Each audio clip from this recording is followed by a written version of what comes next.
Kooti ya egobye Omusango wabo na kina kyeniyo pe yamuswayira kyole majigiri nga yagala kalulo Bunya East kademo okubalibwa majigiro kuwa bajava ku mivu jalo mizanti jali mukubala akalulo asolo okufuna obwenkanya akajika kebyokulonda kalangide mu nakina kyenalemo Alex Ekolo ulwakani ng'omuwanguzi ku kalulo akakubwa nga 15 mwezi ogwedde omulamuzi Osawulo John Paul agwadde mutambo asinzidde ku nsonga bbiri omuli okuteeka empaba ng'obudde bugenze mu lunaku ezalambikibwa semateeka ensonga ey'okubiri yesigamiza ekikuba nti omwabi tiyasasula ssente ziteekeddwa okusasulwa mu koodi ng'owawa omusango ekika kino. It is considered by counsel for the applicant that at the time the application was filed on the 22nd of January 2026 they have not paid filing fees. Kikaibwa omuwabi yateekayo ssente ng'obudde bugenze. Therefore dismiss and dismiss with the process to the respondent.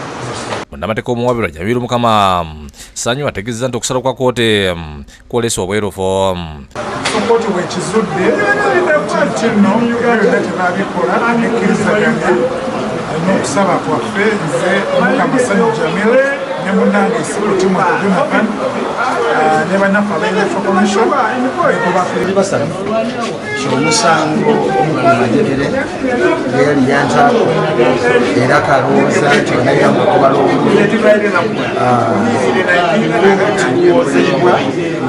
tiyatuukiriza bumanyizo ye majigiri bannamateeka nga bakulembeddwa mufaizo kirema bategeeza nti semativu n'ensala y'omulamuzi era bakyalina ensonga nnyingi ze bagenda okwesigamako okujulira mu kooti enkolo.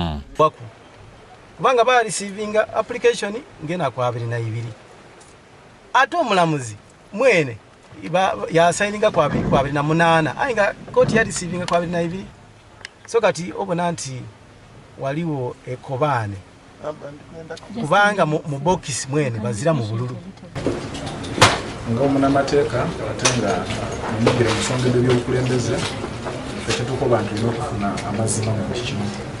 Ne kooti ya Lugazi yakubye okubugula olumubaka aliyo Stephen Serula okubbira endulu nga ayagala kooti eddemu okubala obululu mu kalulu akakubwa nga 15 mwezi oguwedde. Serula yataddemu okusaba kwe ng'ayagala okubala obululu kuddibwemu ng'agamba nti mu kisooka kwabalibwa bobe nga n'obulala bwattibwa mu ngeri etali nnambologovu.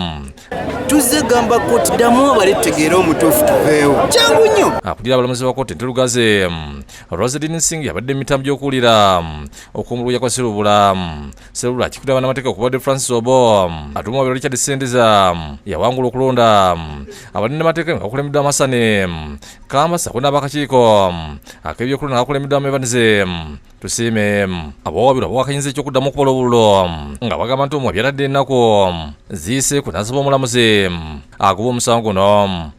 Omulamuzi akkiriza nti ennaku zaggwayo naye agamba mbu in the interest of substantive justice mbwagenda kukuwulira application ya recount.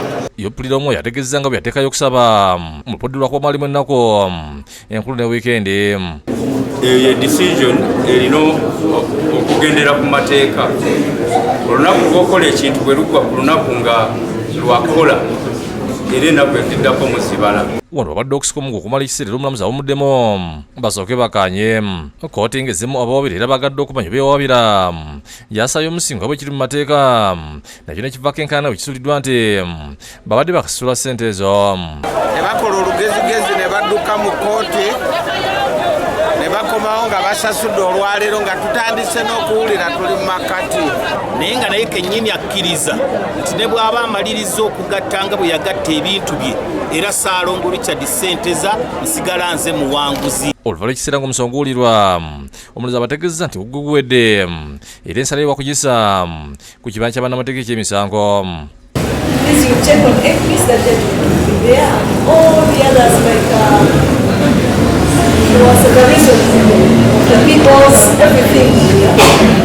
So tugezezaako nnyo okulambula ensonga eyo era tusuubira kooti ejja kubeera ng'enaatuwuliriza era esalemu mu feva yaffe. David Kibuuka n'embuga za Kivumbi bakusakidde eggulu eno lwa Bukedde TV.